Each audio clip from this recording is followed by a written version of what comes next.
காவேரி வந்து தக்க சமயத்தில் வந்து வெண்ணிலாவை கூட்டின்னு வந்து விஜய் குற்றவாளி இல்லை அப்படின்னு சொல்லிட்டு நிரூபிக்கிறாங்க. இதனால விஜய் விடுதலையாகிறாரு. அது வந்து நிவின் வந்து பசுபதி வந்து ஒப்படைக்கிறாரு. அதே மாதிரி நம்ம குமரனும் வந்து வெண்ணிலாவோட மாமாவை வந்து கூட்டின்னு வந்து ஒப்படைக்கிறாரு.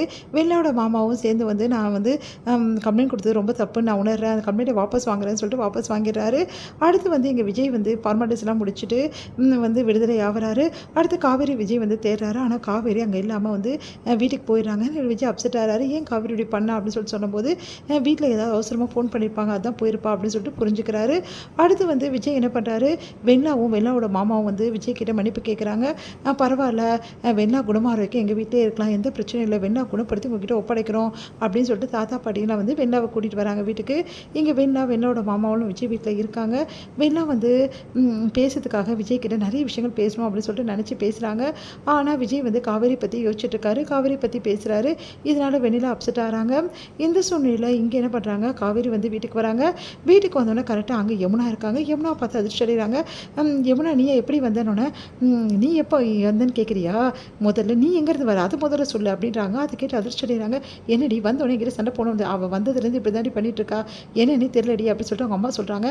இன்றைக்கி உன்னோட எல்லா விஷயத்தையும் எல்லார்கிட்டையும் சொல்லி உன்னை ஒரு வழி பண்ணாமல் விட மாட்டேன், என் புருஷன் எங்கடி அப்படின்னு சொல்லிட்டு கேட்குறாங்க.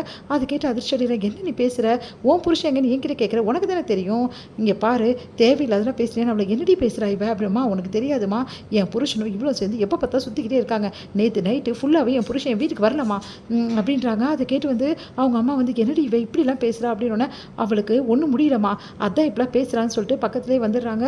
நம்ம வந்து கங்கா வந்து சொல்கிறாங்க, அம்மா இவை கொஞ்ச நாளோ இப்படி தான் பேசிகிட்டு இருக்காம்மா, காவேரி மனசு ரொம்ப கஷ்டப்படுது, ஏன்டி இப்படிலாம் பண்ணுற அப்படின்னு சொல்லிட்டு யமுனாவை கேட்குறாங்க.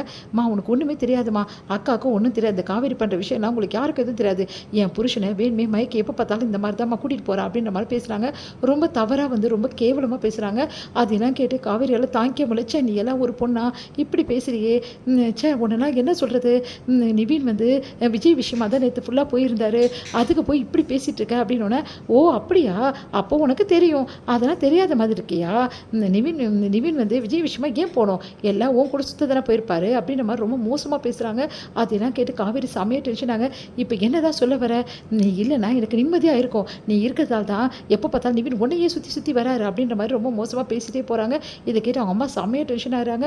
உடனே வந்து வாய் மூடு, காவேரி பற்றி இவ்வளோ கேவலம் பேசுவோம் அப்படின்னு சொல்லிட்டு அவங்க அம்மா வந்து நல்லா யமுனா போட்டு அடிச்சிடறாங்க. உடனே யமுனா வந்து நீங்கள் எல்லாரும் ஒன்றா சேர்ந்து இந்த மாதிரி பண்ணுறீங்களா, அவள் பண்ணுறதுலாம் உங்களுக்கு தெரியலையா, என் வாழ்க்கையை சீரழிக்கிறா இப்படி அப்படின்னு ரொம்ப மோசமாக பேசுகிறாங்க. இதெல்லாம் கேட்டு காவேரியால் தாங்கிக்க முடியாமல் வந்து பெட்ரூம் ஓடி வராங்க. உடனே வந்து காவேரி அப்படி சொல்லிட்டு பின்னாடி ஓடி வராங்க. அக்காவும், ஏண்டி கஷ்டப்படுற, என்னக்கா பண்ணுறது, எனக்கு ஒன்றுமே புரியலக்கா, என் வாழ்க்கையில் என்ன நடக்குதுன்னு எனக்கு தெரியல அப்படின்னு சொல்லிட்டு பயங்கரமாக அழறாங்க. விஜய் விடுதலை ஆகிட்டார்னு இப்போ தாண்டி சொன்னாங்க, விஜய் கரெக்ட் டைமுக்கு வந்து விடுதலை பண்ணிட்டாங்க, நீ தான் வந்து வெள்ளா கூட்டணும் சாட்சி சொன்ன வச்சியாமே அப்படின்னு சொல்லிட்டு எல்லாத்தையும் கேட்குறாங்க. ஆமாக்கா அப்படின்றாங்க. இந்த யமுனாவை நினச்சி என்னால் தாங்கிக்க முடியலக்கா, அவள் இப்படி தாண்டி பண்ணிட்டு இருக்கா, அவளை விட்டு அவளாம் ஒரு ஆளா அப்படின்னு சொல்லிட்டு டென்ஷன் ஆகிறாங்க அவங்க அக்கா. உடனே வந்து காவேரி வந்து சரின்னு சொல்லிட்டு என்ன பண்ணுன்னு தெரியாமல் தவிச்சிட்டு இருக்காங்க. இந்த சூழ்நிலை நைட்டு காவேரிக்கு தூக்கமே வரல. அவங்க அக்கா வந்து என்னடி ஏன் தூங்க மாட்டேங்கிறேன்னா, இல்லைக்கா நான் தூங்குறேன் நீ போய் படுன்றாங்க. காவேரி யோசிக்கிறாங்க. அவங்க ட்ரெஸ்ஸஸ் எல்லாத்தையுமே எடுத்து அவங்க பேக்கில் வைக்கிறாங்க. வச்சுட்டு வந்து அவங்க குழந்தைகிட்ட பேசுகிறாங்க. பாப்பா நம்ம 2 பேரும் தூரமாக போயிடுவோம், இந்த உலகத்தில் நம்ம இருக்கவே கூடாது, ஆனால் வேறு வழி கிடையாது, உன்னை நான் நல்லா பார்த்துக்கணும்ல, அதனால தான் உன்னை நல்லா பார்த்துக்கணும்னு சொல்லிட்டு இந்த ஊரை விட்டு மட்டும் நான் போகிறேன், இங்கே யாரும் வேணா பாப்பா நம்மளுக்கு, நான் இங்கே இருந்தால் அந்த யமுனா அவள் வாழ்க்கை போயிடுன்னு சொல்கிறா, எதுக்காக என்னால் அவள் வாழ்க்கை பாழாகணும், அதனால நான் இங்கேருந்து போயிடுறேன், இங்கே யாருமே எனக்கு வேணான்னு நினைக்கிறாங்க, அப்புறம் எதுக்காக நான் இங்கே இருக்கணும், நான் வெள்ளாக்கு வாக்கு கொடுத்துருக்கேன், அதன்படி விஜய் கூடவும் நான் சேர முடியாது, ஒன்றை தானே சாட்சியாக வச்சு நான் வாக்கு கொடுத்தேன், அதனால நான் ஒன்றையும் கூட்டிகிட்டு நம்ம 2 பேரும் எங்கேயாவது போயிடலாம் பாப்பா, உனக்கு நான் எனக்கு நீ, அவ்வளோதான் சரியா, நம்ம இதுக்கப்புறம் யார் மூஞ்சிலையும் முழிக்க வேணாம், இந்த வீட்லேயும் நம்ம இருக்க வேணாம், எங்கேயும் இருக்க வேணாம், முதல்ல நம்ம இங்கேருந்து கிளம்பி போயிடுவோம், இதுக்கப்புறம் யாருமே நம்மளுக்கு வேணாம் அப்படின்னு சொல்லிட்டு என்ன பண்ணுறாங்க, வெண்ணிலாக்கு ஒரு மெசேஜ் அனுப்புகிறாங்க.